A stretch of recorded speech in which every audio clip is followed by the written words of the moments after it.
Good evening students.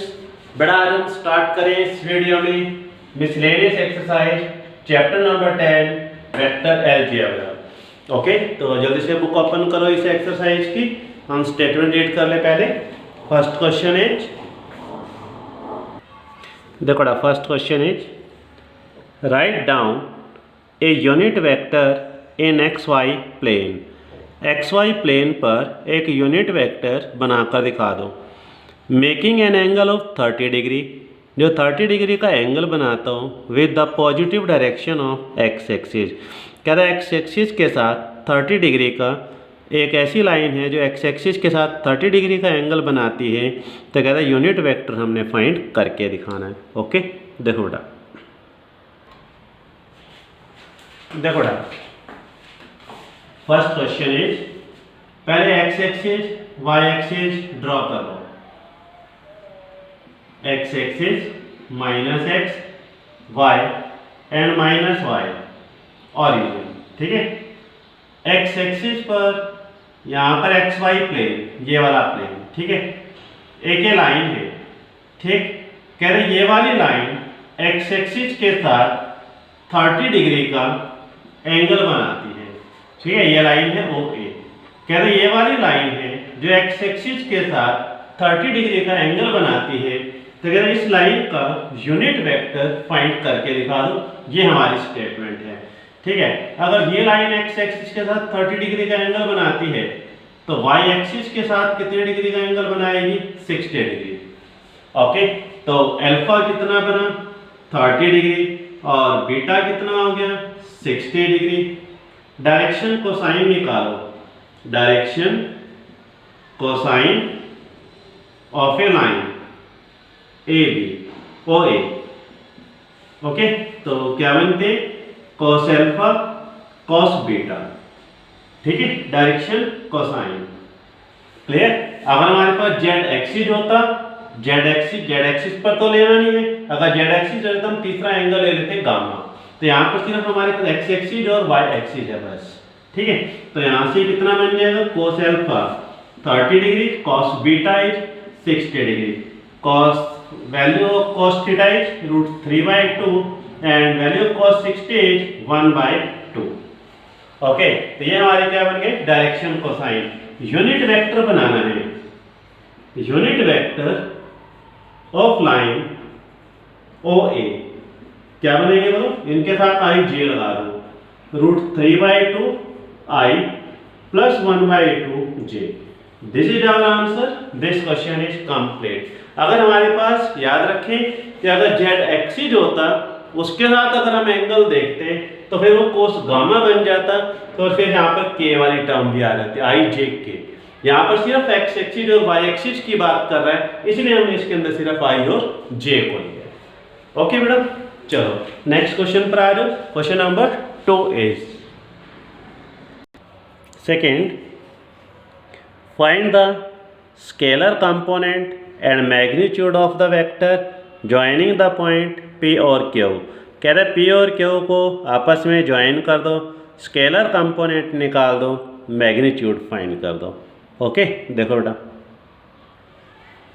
देखो बेटा, इस क्वेश्चन में क्या कह रहा है वो, यहाँ पर हमारे पास है ये P की पोजीशन है और ये Q की पोजीशन है।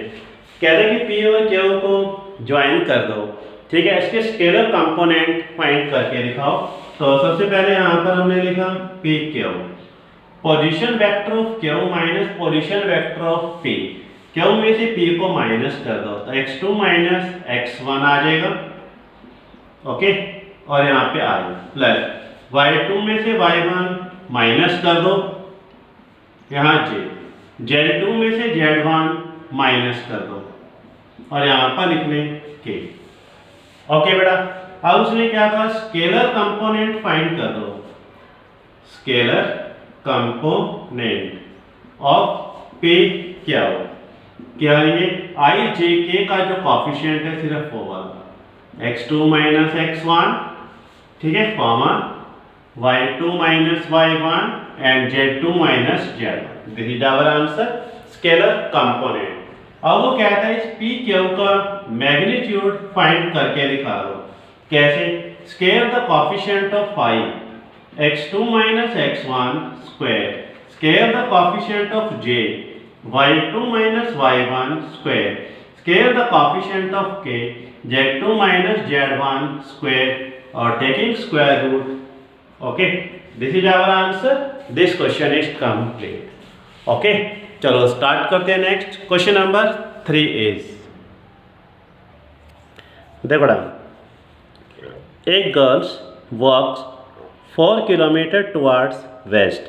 कह रहे एक लड़की है जो वेस्ट की तरफ जाती है 4 किलोमीटर.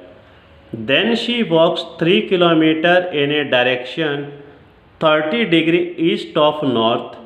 कह रहे भाई 30 डिग्री ईस्ट ऑफ नॉर्थ से ईस्ट की तरफ 30 किलोमीटर के 30 डिग्री के एंगल पे जाती है एंड 3 किलोमीटर का डिस्टेंस कवर करती है एंड देन स्टॉप, और उसके बाद वो रुक जाती है. Determine the girls displacement from her initial point of departure. कह रहे इनिशियल स्टार्टिंग पॉइंट से लास्ट पॉइंट तक उसने कितनी डिस्प्लेसमेंट हुई है वो हमने फाइंड करके दिखानी है इस क्वेश्चन में. ओके बेटा, देखो ध्यान से. देखिए बेटा, थर्ड क्वेश्चन इज, सबसे पहले आप यहां ड्रॉ कर लें east, west, north and south. Okay, ये इनिशियल पॉइंट है, ये स्टार्टिंग पॉइंट है. ठीक है, एक गर्ल है वो वेस्ट की तरफ जाती है 4 किलोमीटर. देखो एक लड़की यहाँ से चलना स्टार्ट करती है वेस्ट की तरफ और 4 किलोमीटर का डिस्टेंस कवर करती है, यहाँ तक रुक जाती है. आपने कितना डिस्टेंस कवर किया? 4 किलोमीटर. इस समय लड़की यहाँ पर है. ठीक है, फिर वो कहता है कि यहाँ से वो 30 डिग्री के एंगल पे घूम जाती है नॉर्थ से ईस्ट की तरफ. देखो जैसे मान लिया अब वो इस तरफ खड़ी हो गई, पहले इस तरफ गई, ठीक है, फिर उसका मुंह इस तरफ कर लिया और वो 30 डिग्री के एंगल पे मूव करती है. ऐसे है ना, देखो नॉर्थ से ईस्ट की तरफ, ये नॉर्थ है ये ईस्ट है. देखो ये नॉर्थ है, नॉर्थ से ईस्ट की तरफ इस तरफ. ठीक है ना, तो ऐसे जाती है वो. क्लियर? 30 डिग्री के एंगल से, यानी यहाँ पर जो एंगल बना वो 30 डिग्री के एंगल से गई. यहाँ से फिर वो कितने किलोमीटर का डिस्टेंस कवर किया? 3 किलोमीटर का डिस्टेंस कवर कर लेती है. ठीक है, अगर यहाँ पर ये 30 डिग्री है तो ये वाला एंगल कितने का बन जाएगा? 60 डिग्री.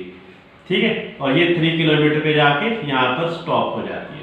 अब उसने कहा क्या है, क्वेश्चन में क्या पूछा, स्टेटमेंट में ध्यान से पढ़ो. कहते कि फाइंड द कितनी डिस्प्लेसमेंट हुई है ये बता दो.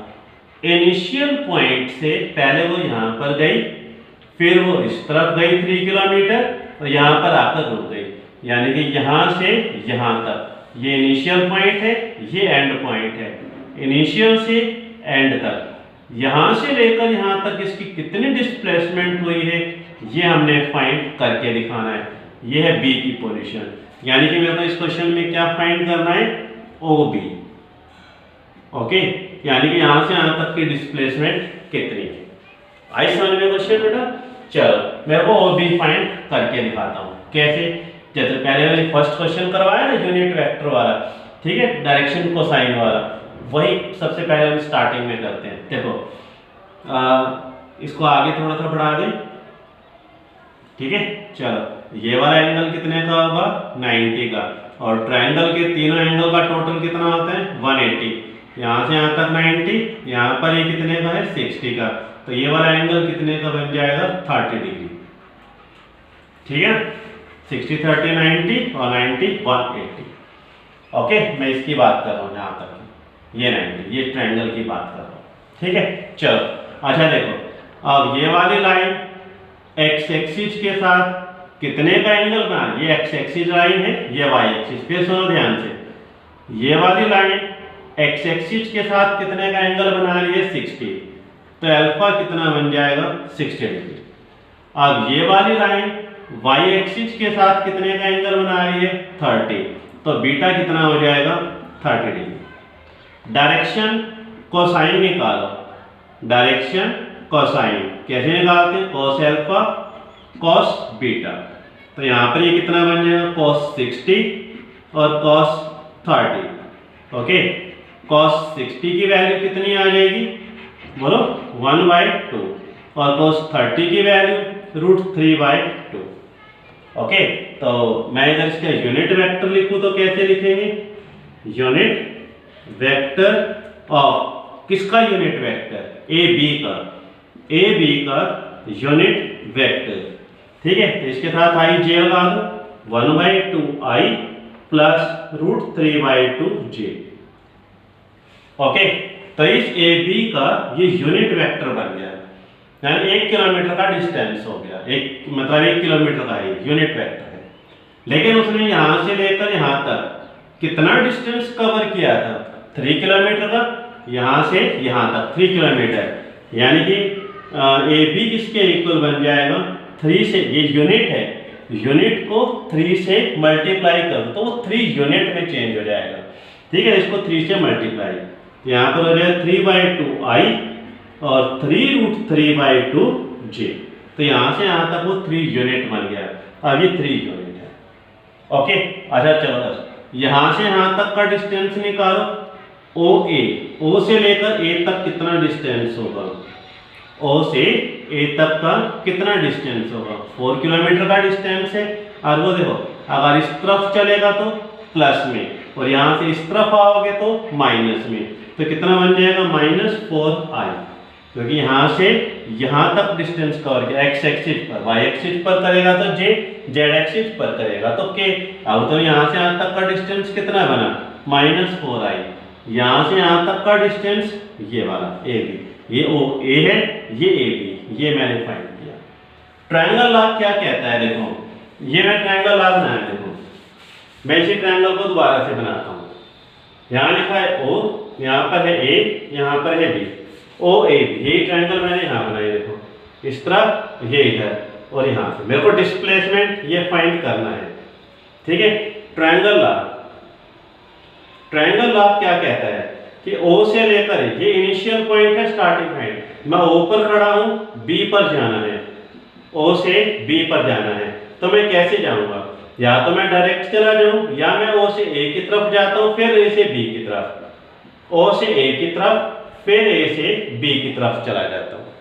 ओके बेटा, गया तो मैं ओ से ए से बी, यानी ओ से बी तक गया ना मैं।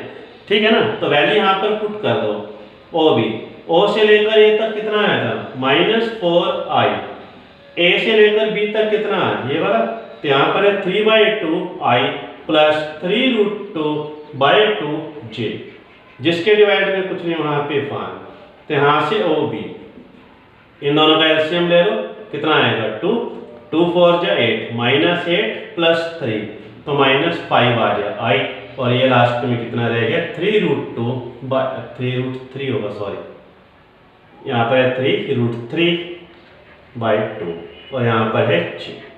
ओके, तो ये ओ से लेकर बी तक की हमारी डिस्प्लेसमेंट आ गई है, ओ से लेकर बी तक। ओके, यही हमने फाइंड करना था। This is our answer, this question is complete. Okay बेटा, क्लियर। चलो नेक्स्ट क्वेश्चन अटेम्प्ट करते हैं। Question number 4 is, if a is equal b plus c, a vector is equal b vector plus c vector, then is it true that, कह रहा है क्या ये true है, magnitude of a is equal magnitude of b plus magnitude of c। कह रहा है कि ये तो गिवन है, कह रहा है अगर मैं मैग्नीट्यूड अलग अलग लगा दूं तो कह रहा है क्या ये तब भी ट्रू होगा, येस या नो, ये बता दो। जस्टिफाई योर आंसर, तो अपने आंसर को जस्टिफाई करें। Clear statement.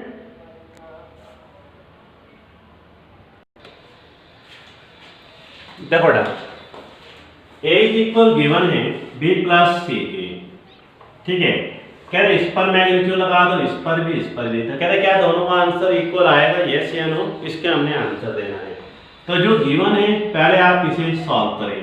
देखो A vector is equal B vector plus C vector. Okay, taking magnitude on both side, दोनों तरफ मैग्नीट्यूड लगा दें, B plus C magnitude. Okay, squaring both side, दोनों तरफ स्क्वायर कर दें, square of left hand side square on right hand side. Okay, तो जब मैंने एक्सरसाइज स्टार्ट करवाई थी तो उसमें मैंने आपको एक रिजल्ट बताया था कि अगर हम ए को ए के साथ डॉट प्रोडक्ट करें तो मैग्नीट्यूड ऑफ ए स्क्वायर आ जाता है। ओके, और अगर हम ए डॉट बी लिखें या बी डॉट ए लिख दें तो उससे कोई फर्क नहीं पड़ता।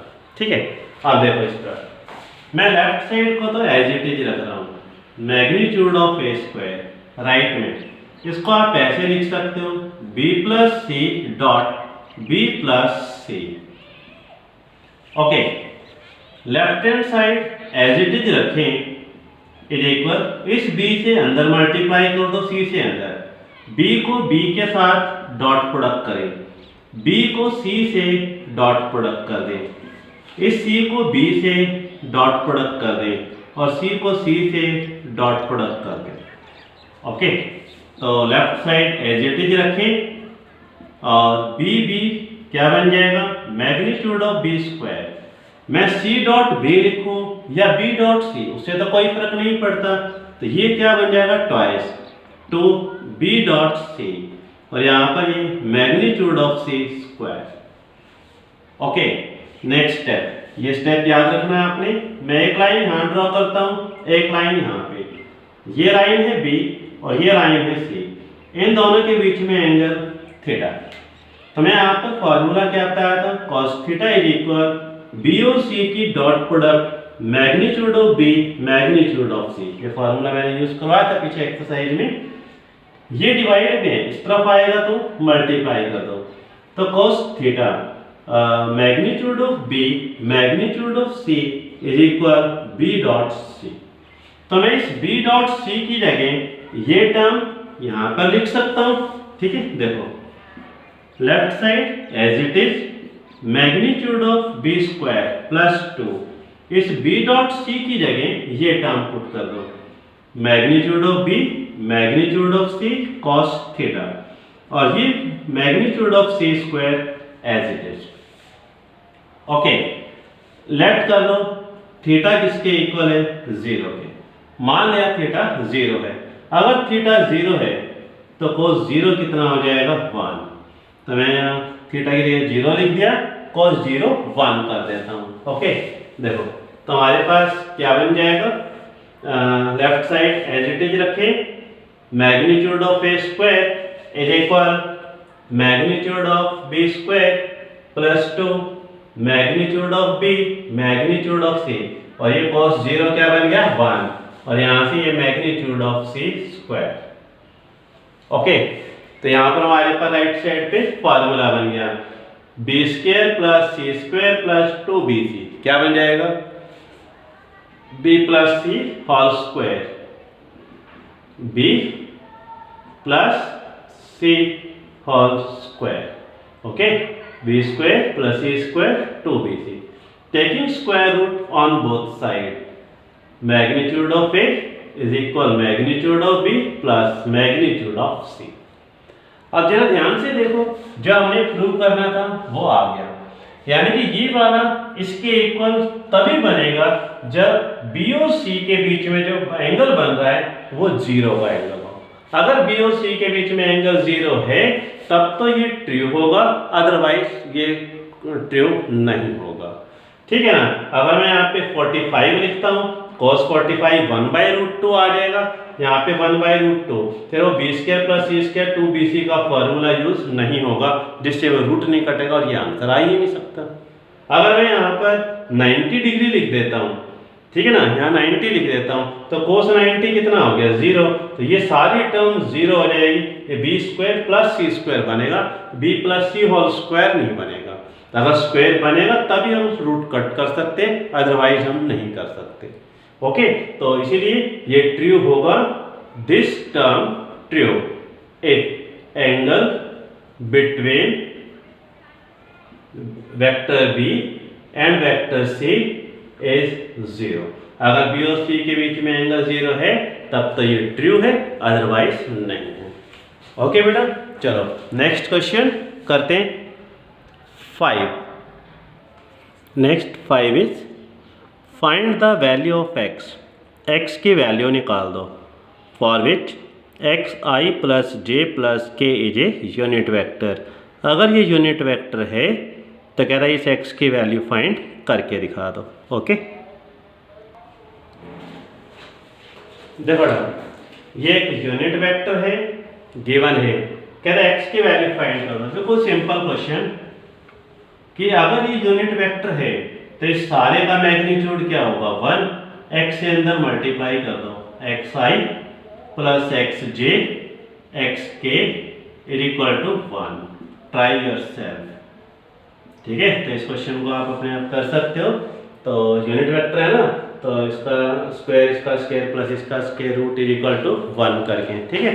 तो एक्स एक तरफ बाकी एक तरफ आपका आंसर आ जाएगा। ट्राई योरसेल्फ बेटा, इसका मैग्नीट्यूड निकालना है बस। ठीक है, नेक्स्ट करते हैं, देखो 6। देखो बेटा पहले 7th करते हैं फिर 6 कराता हूँ। ठीक है, 6th क्वेश्चन 7th क्वेश्चन अपने आप करना है, सिर्फ स्टेटमेंट रीड कर लो। इफ़ ए किसके equal I plus J plus K, B is equal to I minus J plus 3 K, C vector is I minus 2j plus K, A B C 3 vector given है। Find a unit vector parallel to the vector, जो इस vector के साथ क्या हो, parallel हो, यानी unit vector बनाना है। तो क्या करोगे, पहले ए को 2 से मल्टीप्लाई करो, बी माइनस कर दो, इसको 3 से मल्टीप्लाई करके यहाँ लिख दो। ठीक है, 2a में से b माइनस कर देना, 3c माइनस कर देना। ठीक है, तो एक वेक्टर आ जाएगा। फिर कह रहा है यूनिट बनाओ, फिर जो आंसर आएगा तो उसी को उसी के मैग्नीट्यूड से डिवाइड कर देना। पहले कैसे, मैं फिर बता रहा हूँ, ध्यान से देखो कि पहले ये सारा फाइंड कर लेना। ठीक है, फिर जो आंसर आएगा उसी को उसी के मैग्नीट्यूड से डिवाइड कर देना, वो आपका यूनिट वेक्टर निकल जाएगा। Okay, try yourself this question.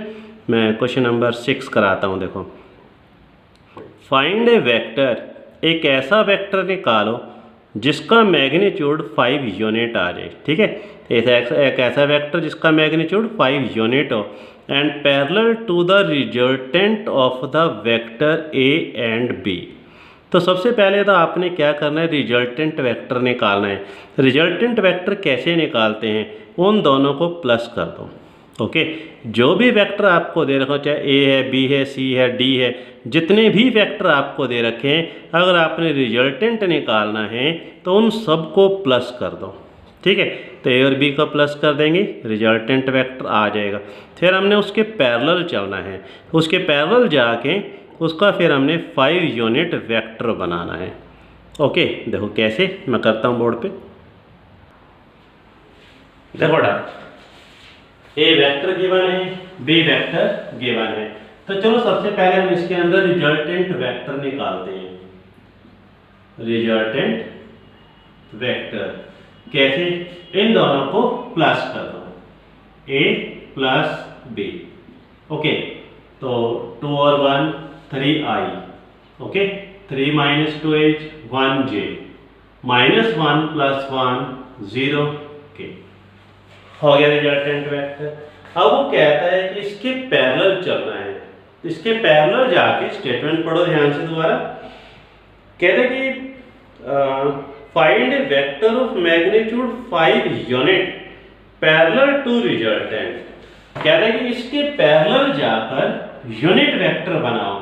तो जिसका भी आपने यूनिट वेक्टर बनाना है तो पहले आप क्या करें, उसी को उसी के मैग्नीट्यूड से डिवाइड कर दो, यूनिट वेक्टर। तो यूनिट वेक्टर कैसे, इसी रिजल्टेंट का यूनिट बनाना है, यानी उसके पैरेलल चलना है और यूनिट बनाना है। ठीक है, तो a प्लस बी को a प्लस बी के ही मैग्नीट्यूड से डिवाइड कर दो। तो यहां से 3i प्लस 1j प्लस 0 के डिवाइड में 3 स्क्वायर 9, 1 स्क्वायर 1 0, कितना बन गया 3/√10, 1/√10 और 0/√10 0। अब उसने कहा क्या था कि 5 यूनिट बनाकर दिखा दो। ये तो यूनिट है, मेरे को 5 यूनिट बनाना है, तो दोनों तरफ 5 से मल्टीप्लाई कर दो। 5 unit vector parallel to resultant vector. तो क्या करो, इसको 5 से ये यूनिट है, 5 से मल्टीप्लाई कर दो, तो a plus b divide by magnitude of a plus b is equal 5 से multiply 5 3 15 i by root 10 5j by root 10 और यहाँ पर 0 बाय रूट 10 के। This is our answer, this question is complete. Okay बेटा, तो इस वीडियो के अंदर इतना ही, मिलते हैं नेक्स्ट वीडियो में नेक्स्ट क्वेश्चन के साथ। Thank you.